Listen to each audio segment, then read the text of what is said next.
The lore! I have to show you the lore!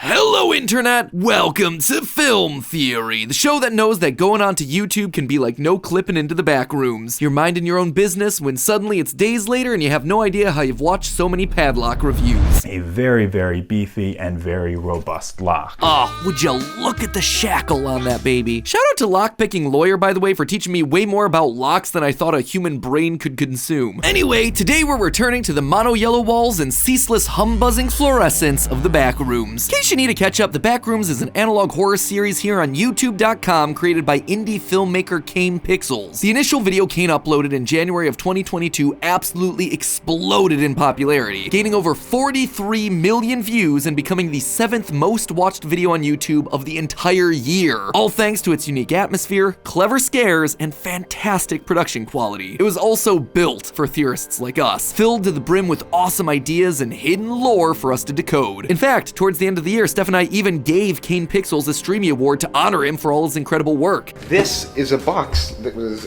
delivered to my house. So, Caiterpillart, here. Did I just no clip into the back rooms? Cain, I went to the back rooms and I got you this. I'm just so honored to be accepting this. So I guess really the only thing I can say right now is thank you. But now, here we are, 1 year later from that initial upload, now with a story that spans 4 decades of time and 15 videos, plus a few secret videos mixed in. The community has come up with a ton of ideas to explain this thing. Everything from alternative realities colliding to the backrooms being an incarnation of the ancient Egyptian afterlife. Our running theory here is that the world that we see in the backrooms is some sort of simulation, like a giant video game or the Matrix. What we know of as the real world is the topmost layer of that simulation, but below the surface, there's an infinite procedurally generated world of unused and cut content. Stuff that either didn't fit or just wasn't good enough to make the cut for the real world. And while I still believe that to be the case, today I wanted to take a step back and reset.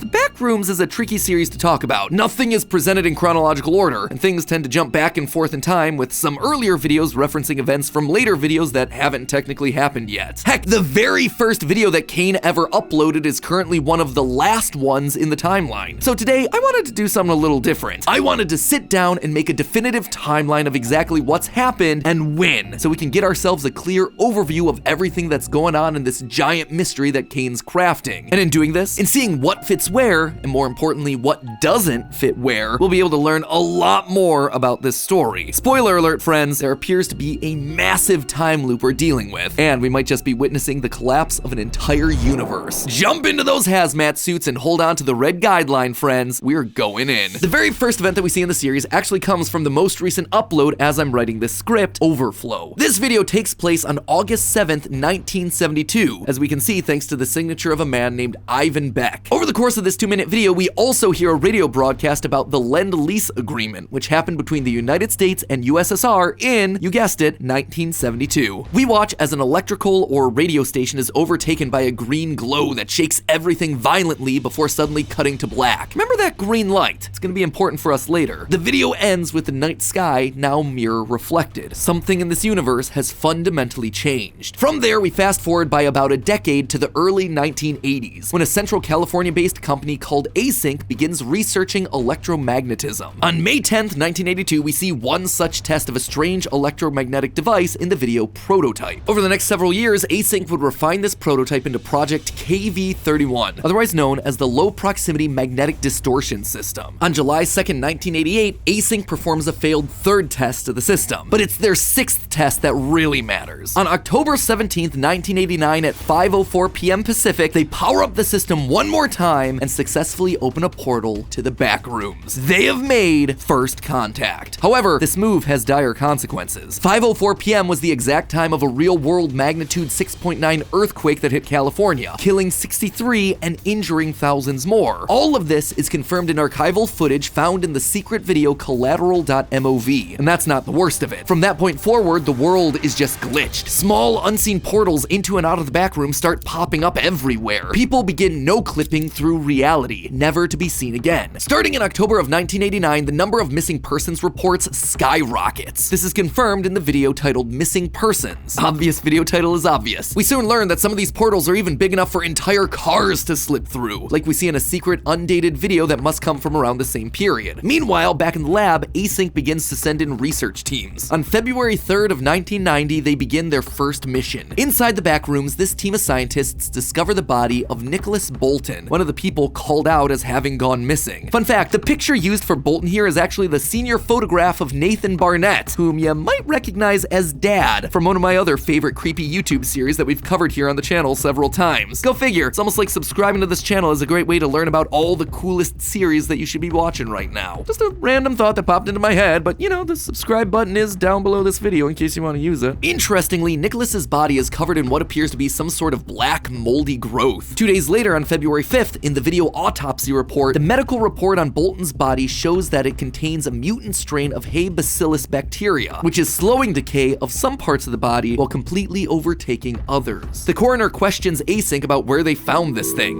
Mr. Beck, may I ask where this subject came from? Which Async must not have liked. During this video, a bunch of images flash across a CRT television, including one that states contract termination. Originally, I thought that this was a contract termination between Async and the US government, but I actually found a wider, clearer version of this exact image in a trailer that Koen uploaded back when the Backrooms was just a school project. And the version of that document reads employment contract termination. So I'm guessing that the doctor started asking too many questions and was let go as a result. Next up on our timeline is February 29th, 1990, and the upload informational video. Here we see Async send in another group of scientists. This is also the first appearance of actual named living characters. In the group, we have Marvin Lee and the camera operator Peter Tench. During their mission, Tench gets distracted by voices coming from an unseen party in a nearby hallway. He separates from the group briefly to investigate, but almost immediately he's met with a glitch that makes the rest of the team disappear. Hey guys, can you hear this?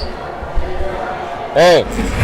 Without knowing it, Peter has jumped forward in time. We're gonna rejoin him in a minute, but back to the rest of the team. From Async's perspective, Peter's team didn't disappear, Peter did. He just vanished into thin air, and so the rest presumably returned to headquarters to report his disappearance. We see the fallout of Peter going missing less than a week later, March 5th, 1990, in the video Motion Detected. Freaked out by an employee disappearing with no explanation, Async creates a new enclosed control room just on the other side of the Backrooms portal. They also rig up motion sensing cameras near the entrance to track everything that's coming and going throughout the space. And it's a good thing they did too, because that night at 3:53 a.m., they capture the image of a dark, blobby shape moving across the ceiling. We don't know it yet at this point in the timeline, but later we're gonna learn that this is likely a black, gooey monster made of a mutant strain of bacteria, the very same bacteria that infected Nicholas Bolton. We know this because Koen has posted a picture of the creature on his Ko-Fi account labeled Bacteria. We are definitely gonna see more from that guy later in the timeline. A little over 2 months later, on May 6th, 1990, another group of explorers are sent into the backrooms in the video Pitfalls. This team consists of an unnamed woman, 2 men named Mark and George, and Marvin Lee, now manning the camera. The party comes across a strange room with several holes in the floor and a door across the gap. One of the men carefully crosses the expanse, opens the door, and discovers a greenish glow. Instead of just saying what he sees, he calls over to Marvin to record it. Marvin, get the camera over here. Across? Okay, just hurry. But as Marvin tries to cross the room, he falls into one of the holes and to a lower level of the backrooms. There, he discovers an underground neighborhood complete with trees and houses and streetlights. But things are just a little bit off here. Houses are built strangely. Signs are mirror reversed. Deep inside one of the houses, Marvin finds a room where someone's clearly been living, but whoever was there, they're gone now. When he hears a voice that's crying out, he goes to investigate, only to be met with another bacteria monster. This one chasing Marvin back to the hole that he fell into. That is not a person! Thankfully, Marvin's team's able to pull him back to safety and he escapes. The next video report takes place immediately afterwards, with the team returning to Async's headquarters and sharing what Marvin found. This clearly concerns the Async staff, but because of the important upcoming presentation with the US government, they decide to just paper over the issue for the short term. A makeshift wall is constructed, sealing off the Pitfalls area for the time being as they further fortify their control room. 2 days later, on May 8th, 1990, we get the upload presentation, where Async hosts several government officials officials to pitch them A-Space, their vision for the backrooms, an infinite storage and living solution. And they're just pitching to any old US government officials. Notice the DOE watermark. These are representatives from the Department of Energy, including this guy right here who looks a lot like James Watkins, the real-world Secretary of Energy from this time period. During a video glitch back in Pitfalls, we see reverse text that reads, "to deceive the Fede," which likely extrapolates out to deceive the federal government. I'm betting that this is text of some sort of internal memo at Async, worrying about deceiving the DOE during these negotiations. Regardless of any concern though, the presentation goes well. We see Async talking to the DOE about contracts afterwards, and one scientist confirms in a secret video that everything went according to plan. Actually, that went perfectly. We've got all the initial signatures, and the contract should be executed by next week. Except, there was something that didn't go quite according to plan that day. Remember Peter Tench, the Async researcher who glitched out and disappeared? Well, after witnessing his squad disappearing into thin air, Peter tried his best to get back to Async's headquarters without any sort of guideline. And he finds all sorts of weird stuff on his little adventure, including a section of wall removed to reveal a secret area with Forrest print wallpaper, farm equipment, and the facade of a house. Eventually, Peter's able to make his way back to the backroom's exit, discovering the new control room that Async built after his disappearance. He's able to open it with his keycard, but it sets off a motion sensing alarm inside at the exact same time that Async is in contract negotiations with the DOE. We straight up see Peter in the Async control room from a security camera's perspective in the background. Just so we're all clear about what's exactly happening here, this is over 2 months after Peter disappeared. When he glitched, he actually traveled forward in time. This really throws Async's leadership for a loop. In the hidden video recording 014, we hear a phone call between an Async researcher and his supervisor Ivan Beck, still on the same day, May 8th, 1990. Wait, hold on. This isn't him, is it? As this conversation continues, the image of a newspaper fades onto screen. When reversed, this headline clearly reads, "Fiery wreck beside Viney leaves one dead." Now, Viney is cut off and could refer to either a vineyard where they make wine or the town of Vineyard near Sacramento in Central California. Either way, we can gather from this headline and the tone of the conversation that Async believed Peter was dead, and that after he disappeared, they covered it up by staging a car accident so Peter's family wouldn't ask any questions. And when Peter realizes what's happened, that he's traveled into the future and that his family thinks that he's dead, probably doesn't react all that well to it. There was likely some conflict with Async's higher-ups, which resulted in Peter either escaping the facility back into the backrooms, or Async just launched him back into the backrooms because he was a security risk. One way or another, Peter winds up trapped back in the backrooms, which leads us to the next video, Reunion. It's a few weeks later, May 25th, 1990. After Marvin's encounter with the bacteria monster, Async uses a remote control rover to return to the Pitfalls room and confirm that it's safe. They send more explorers and scientists in, creating a safe walkway to the door on the other side. Of course, we still don't get to see what's behind that door. Async instead decides to send the cameraman Marvin along with Mark and another researcher to explore the area around the Pitfalls room. Now knowing that there's a dangerous creature that roams through these halls, Mark is armed with a shotgun to protect the group. Wouldn't want to be on the other end of that. You wouldn't want to be on the other end of any gun, Marvin. Yeah,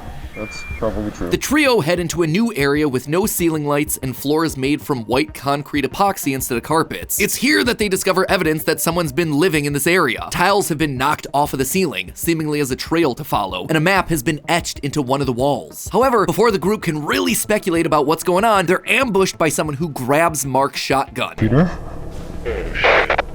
Marvin? It's our old friend Peter Tench once again. He's been living back here since his escape or banishment from Async. Peter laments that Async basically took his life from him, asking if they held a funeral for him, if his family thinks that he's dead. The group confirms that yes, they did hold a funeral. Everyone thinks he's dead. Async is clearly keeping the fact that Peter Tench is alive secret from basically everyone. Despite being held at gunpoint, Mark calls for backup, only for Peter to shoot him and kill him as the video ends. At this point, we hit a pretty significant time jump, with the next video being a secret archive video compiled over a year later in June of 1991. Nothing really noteworthy happens in it, I'm just including it for completionist's sake. If we want something really interesting though, we jump forward again to found footage number 2, taking place on August 19th, 1995. That is over 4 years after the archive video and over 5 since the events of Reunion. In found footage number 2, a girl in a suburban home discovers a small portal into the backrooms hidden in her garage. Good.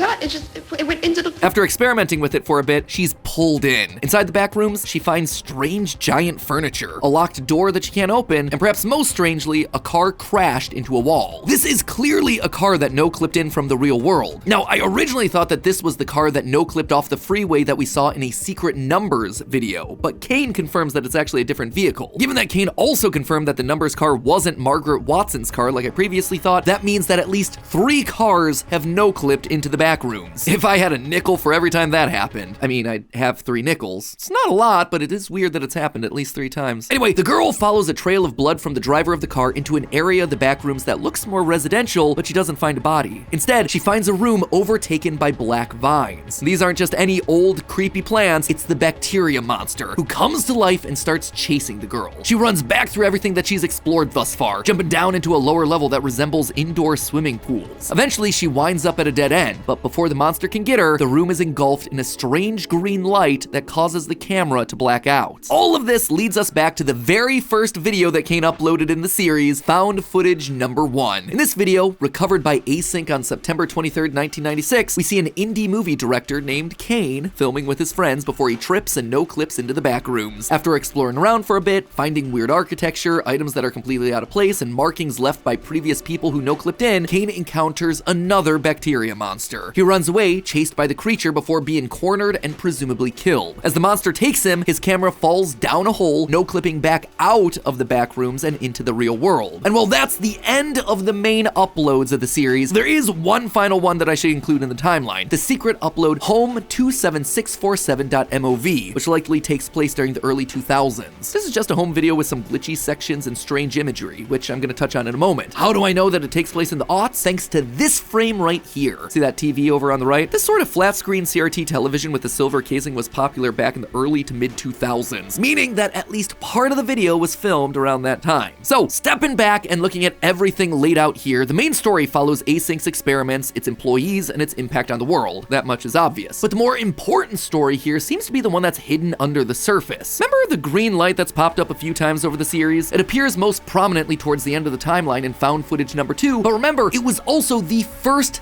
thing that we see in the series chronologically right now. In Overflow, a near identical looking green light fills whatever station we're in the early 70s. Considering that the building from Overflow shakes pretty darn violently, similar to what we see happening in Async's headquarters during First Contact, I believe that this was some sort of portal opening at least briefly into the back rooms. And not just any type of portal either, a time portal. And given how similar it looks to what we see surrounding the girl in found footage number 2, I wouldn't be surprised if she or her camera were sent back in time to the early 70s. I know this sounds crazy, but we already are aware that time acts strangely in the back rooms. One of the major events of the series is Peter slipping forward in time by several months, so we know that things can be physically transported in time in this universe. We also know that things from the future can intrude in the past. In previous theories, we've discussed how one of the secret videos showed us a cough medicine commercial from the early 2000s interrupting a Simpsons episode that aired in the early 90s. That's the downside. Now here's the good part. We can also hear a news broadcast from 2015 during the Pitfalls video, a video that happened 25 years before that broadcast ever aired. Do you think that your current president, President Castro, will come visit the United States? Taking that to its logical conclusion, something physically entering the back rooms and then exiting at some point in the past is entirely possible. Additionally, remember the name on that document from Overflow? Ivan Beck. Koen zooms in real close to make sure that we remember that one real good. Ivan Beck. Now, why does that name sound so familiar? I'm trying to get hold of my supervisor, Ivan Beck.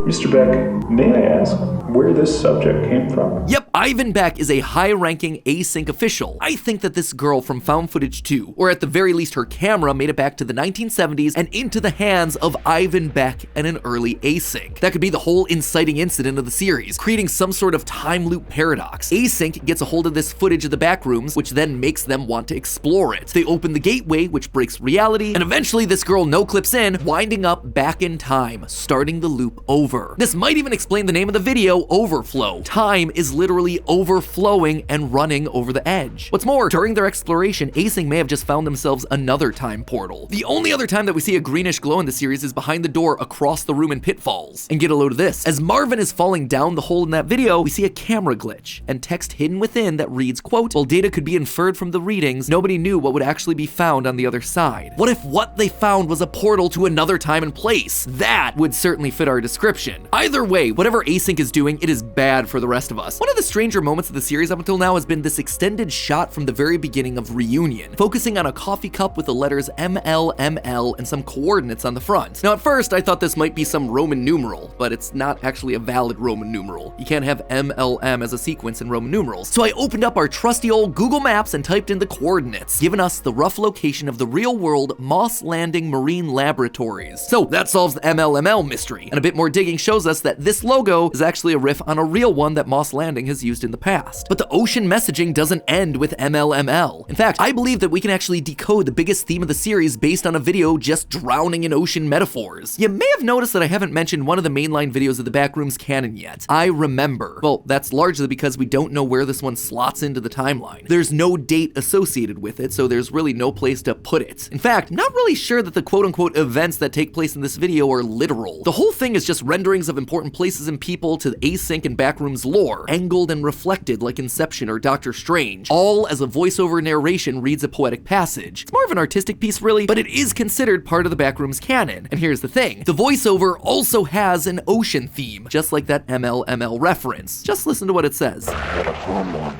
a manor overlooking the sea, but when skies turned dark, the house was taken by the sea, cast down to the seabed with all the other forgotten things.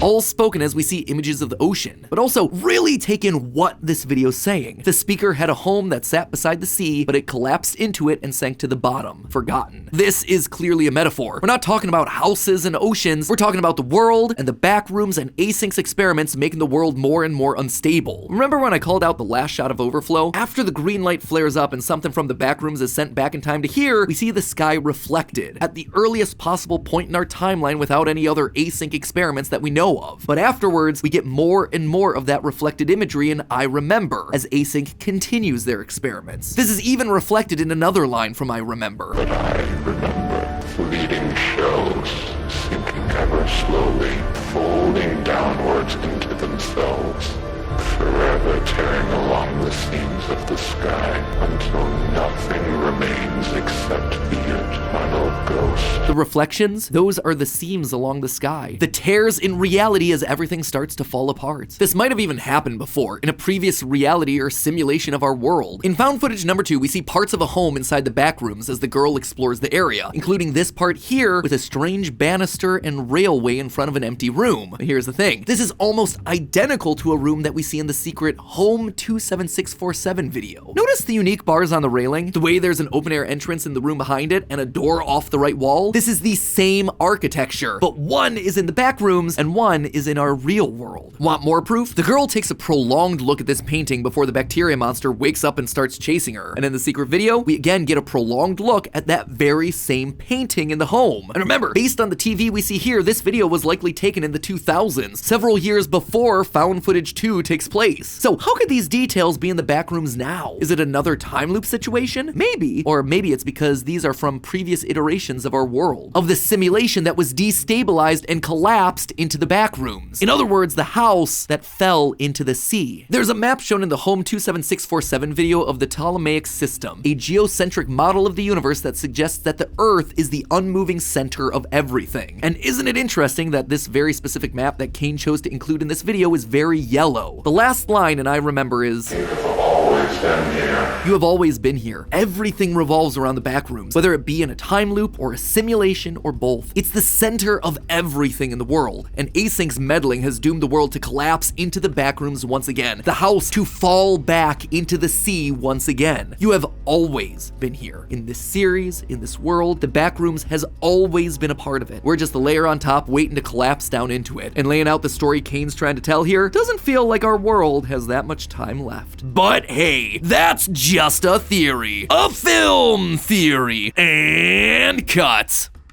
And hey, remember when I mentioned the Dad channel earlier in this episode? If you want to check out us decoding the mysteries of the Dad Feels channel here on YouTube, that video's on the left. If you enjoy the Backrooms, you'll probably enjoy that one too. Or you can just click the subscribe button on the right. Pretty soon, YouTube might have to get rid of its recommendation algorithm because of some lawsuit that's going on. So if you ever want to find this channel again, subscribe now, or, we'll just disappear into the Backrooms with the billions of other videos. That's a big change that may happen at some point later this year. So go subscribe to a channel that you're going to enjoy most of the content